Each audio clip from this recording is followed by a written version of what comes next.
നമ്മുടെ ധനുമാസം കഴിയാറായി. ഇപ്പോൾ ഇനി അപ്പോൾ കഴിഞ്ഞ നമ്മൾക്ക് കർക്കിടക മാസത്തിൻ്റെ വരവിനാണ് നമ്മളിപ്പോൾ ദശപുഷ്പങ്ങൾ വെക്കണത്.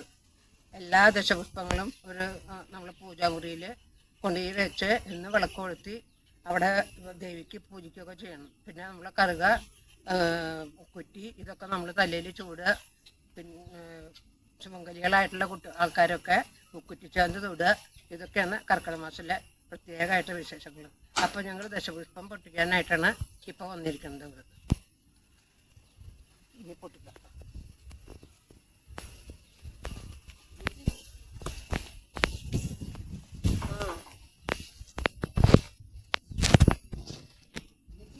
മുമ്പ് കറുകയാണ് പൊട്ടിക്കുന്നത്.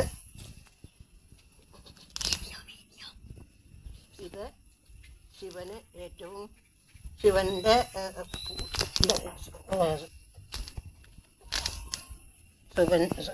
ശിവന്റെ പ്രതീകമാണ് ഈ കറുകയിൽ അടങ്ങിയിരിക്കുന്നത്. ഇതിന് നമുക്ക് ഗണപതിക്ക് മാല കെട്ടാം. പിന്നെ അമ്പലങ്ങളിലെ എല്ലാ പൂജകൾക്കും, ശിവന്റെ എല്ലാ പൂജകൾക്കും, ഗണേശ പൂജകൾക്കും ഈ കറുക നിർബന്ധമാണ്. ഗണപതി ഹോമമാണെന്ന് വെച്ചാലും പിന്നെ കറുക ഹോമം ഒക്കെ അമ്പലത്തിൽ ഇതാണ് കെട്ടിട്ട് നടത്തുന്നത്. പിന്നെ നല്ല ഔഷധ ഗുണമുള്ള ഇതാണ് ഇത്. കറുക തലയിൽ ചൂടുന്നത് ഐശ്വര്യമാണ്. അടുത്തത് തിരുതാളിയാണ്. ഇത് ഉണ്ണിക്കണ്ണൻ്റെ വികൃതിയാണ് ഇത് കാണിക്കുന്നത്. ശരിക്കും അതിൻ്റെ ഇല ഇങ്ങനെ തുള്ളിയിട്ട് ഇരിക്കും. ഇത് നിറയുണ്ട് ഇവിടെ. ഇതുണ്ട്. ഇതാണ് തിരുതാളി എന്ന് പറഞ്ഞ സാധനം. ഇത് നമ്മൾ താളി തേക്കാനൊക്കെ ആയിട്ട് ഉപയോഗിക്കും. വേറെ ഇപ്പം ഔഷധമായിട്ടുള്ളതൊന്നുമല്ല തിരുതാളി. പണ്ടൊക്കെ ഞങ്ങളൊക്കെ ഇതാണ് താളി തേക്കാനായിട്ട് ഉപയോഗിച്ചിരുന്നത്. അന്ന് ഷാമ്പു ഒന്നും ഉണ്ടായിരുന്നില്ല. ഇതാണ് ഉപയോഗിച്ചിരുന്നത്. ഇതാണ് ഉണ്ണിക്കണ്ണൻ്റെ പ്രതീകമാണത്. ഇത് പൂവാങ്കുഴന്തില.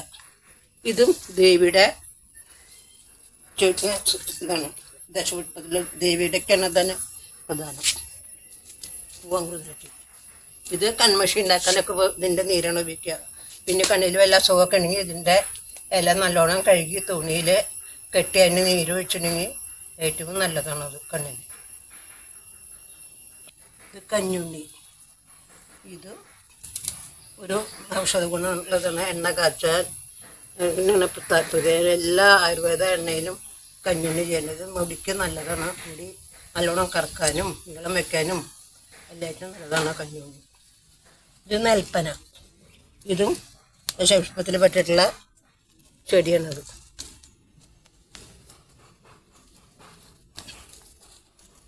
നെൽപ്പന.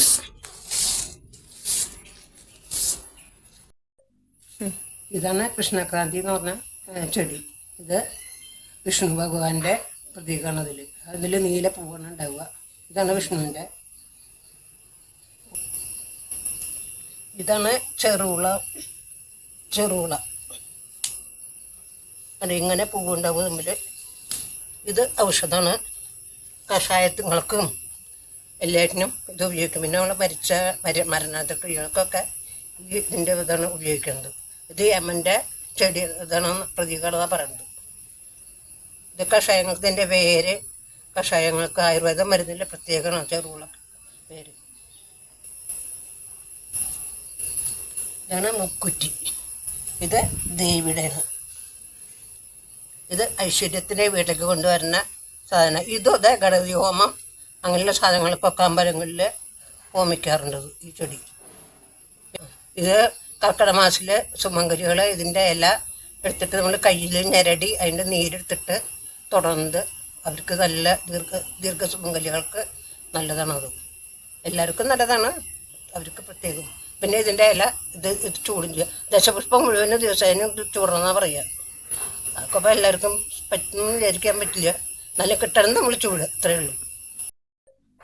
ഇത് ഏറ്റവും നമുക്ക് എല്ലാ കാര്യങ്ങൾക്കും ഉഴിഞ്ഞ വേണം. നമ്മൾ പുത്തിരി മുമ്പത്തെ പുത്തിരി ഉഴിക്കണതിന് ഉറിയുടെ മുകളൊക്കെ പുത്തിരി പായസം വയ്ക്കുമ്പോൾ ഇത് കെട്ടണം. പിന്നെ പടൽ നിവേദ്യം ഉണ്ടായിരുന്നു.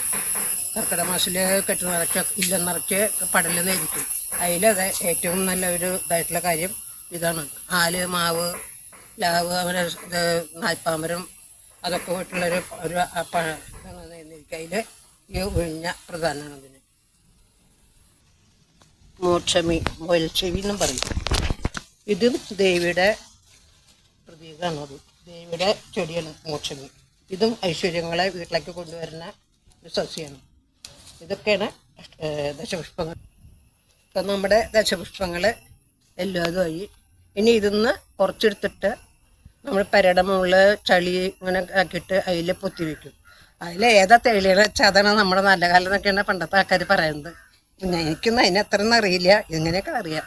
അത് കുറച്ച് നമ്മളെടുത്തിട്ട് പെരയുടെ മുകളിൽ ഇങ്ങനെ ഓടിൻ്റെ മുകളിലോ എവിടെയെങ്കിലും ഇങ്ങനെ ചളിയിൽ പൊത്തി വയ്ക്കും. എന്നിട്ട് അതൊന്നും പറഞ്ഞാൽ കുറേശ്ശെ എടുത്തിട്ട് നമ്മൾ ഇന്നും ഇത് ശ്രീഭഗവതിക്ക് വയ്ക്കുമ്പോൾ പൂജിക്കും. ശ്രീഭഗവതിക്ക് വയ്ക്കുന്നത് പിന്നീട് ഒരു വീഡിയോയിൽ കാണിക്കാം.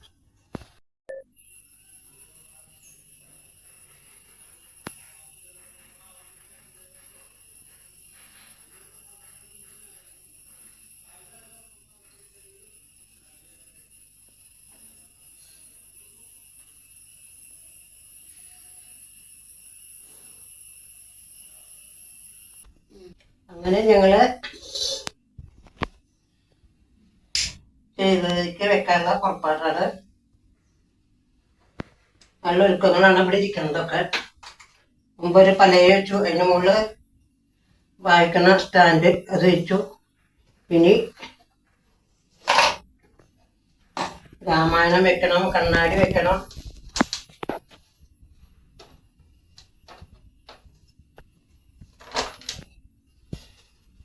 കണ്ണാടി, രാമായണം, കണ്ണാടി.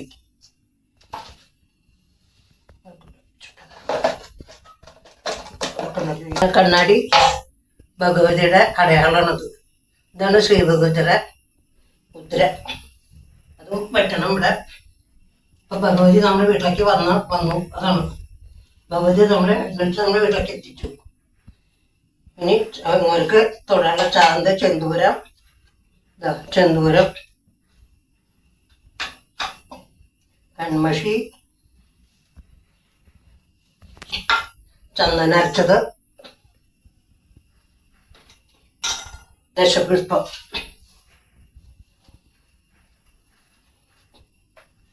ഇതൊക്കെ അതിൽ വെച്ചിട്ട് ഭഗവതിക്ക് വെക്കും.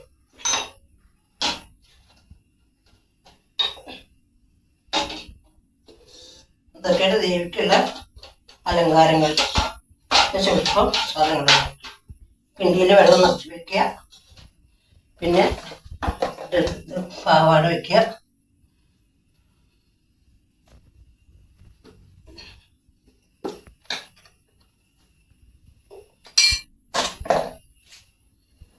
തിരുവുടയാട ദേവിയുടെ. പിന്നെ മൺകണ്ണാടി.